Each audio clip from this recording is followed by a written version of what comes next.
morning, good morning, good morning, all you GSXR fans. How are we doing today? You join me on this slightly chilly October morning, where I just thought I'd do a short video. Oh, look at that road, can't wait to go down there. Hey!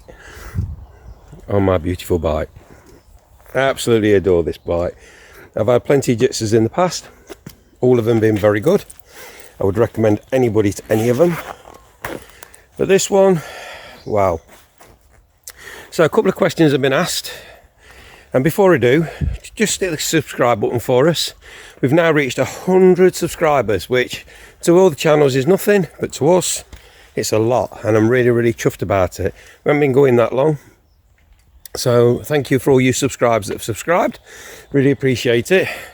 Also, if you can hit the subscribe button and then hit the bell for any future videos and keep up to date. Obviously as winter comes, there'll probably a few less, but might take some different content as well. But anyway, on to this. A couple of questions. First one, having come off of a Honda, did I have a problem adjusting to the indicators? Well, as it happens, no. I didn't have a problem adjusting to the Honda indicators, and I didn't have a problem adjusting back to this. Probably just the fact I've had quite a few sports bikes, Fireblade, Suzukis, R1s, etc. And obviously the Honda's slightly different because they've reverted the horn with the indicator. So no, didn't have any problem. The other thing I've been asked a bit about is the mode buttons. Right, mode C, if it's raining, mode C is ideal. It tunes the throttle response right down, makes it very tractable, very easy to ride in the rain. Mode B, I enjoy mode B most of the time, if I'm honest. Again, from full power it adjusts the throttle body down so that you've got a smoother, less snatchy. One of the complaints I had with this bike when I first ever test rode it was going through a village, it was very snatchy. Well, that was just down to the fact that in mode A it's pretty much full power, track orientated, and yeah, it was a problem, and to be honest with you, I probably would have been disappointed had I not been able to do something about it. Having said that, in mode B, no problem at all. It's very tractable, there's no snatching, it's absolutely stunning. Most of the snatching, I think, comes from when you're hitting bumps. Obviously that adjusts your throttle hand, and obviously because the throttle is so responsive in mode A, that's what gives you your jerkiness. So those are the two questions that I've been asked, not necessarily on YouTube, but off of YouTube by friends and other people who are perhaps thinking about something like this. I would probably imagine most of that is the same for all sports bikes across the board. If they've got modes, that's what they're for. I find mode B on this, traction control 5, absolutely perfect, absolutely spot on. It just allows it to have the freedom I need it to have, without trying to get into any trouble. And okay, so we picked a really quiet country lane and a car's coming down, so we'll just get out of his way and I'll take you around the bike a little bit. We'll start at the front, the Brembo brakes. Oh wow, absolutely amazing stopping power. Got absolutely no problem at all in bringing the back wheel off the ground with it, and that's even with 2 up, so hands off to Suzuki for that. Suspension, I'm not a massive track fan, or well, say a track fan, I'm a massive track fan, but I'm not a massively good track rider or race bike rider. Suspension for me, I can tell the difference on the other models I've had, especially from most of the VFR, because that's a completely different setup. You hit a bump on this and you pretty much don't feel it, it just glides over it, deals with it virtually immediately. This paint livery, oh, I love it, absolutely love it. I know I've said it before in other videos, but I really do absolutely love it. And look, there's another car coming, what a surprise.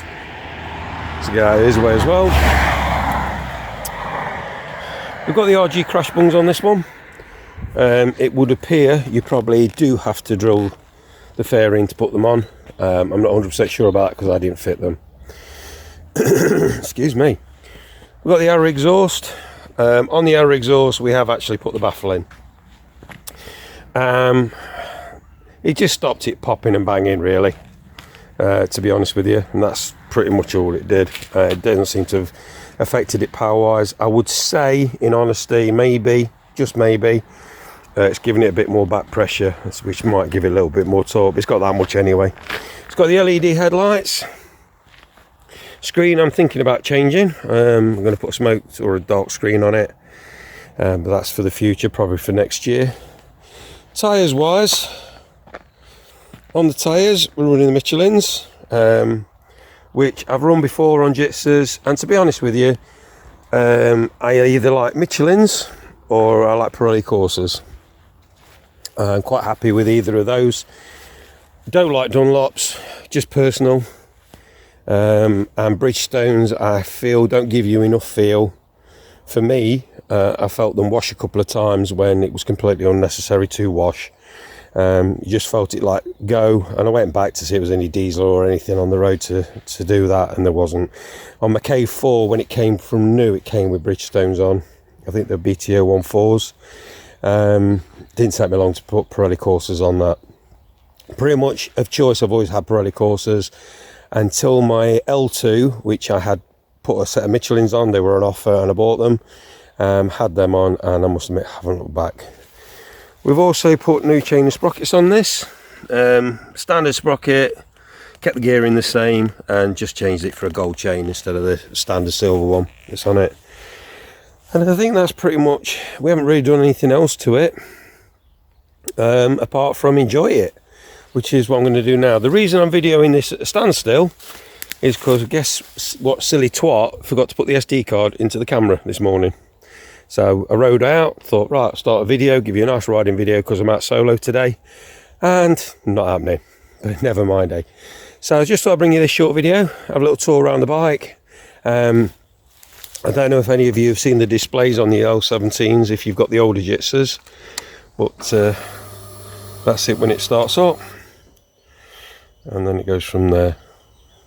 So that just gives you an idea, instead of having the analog rev counter and digital speedo.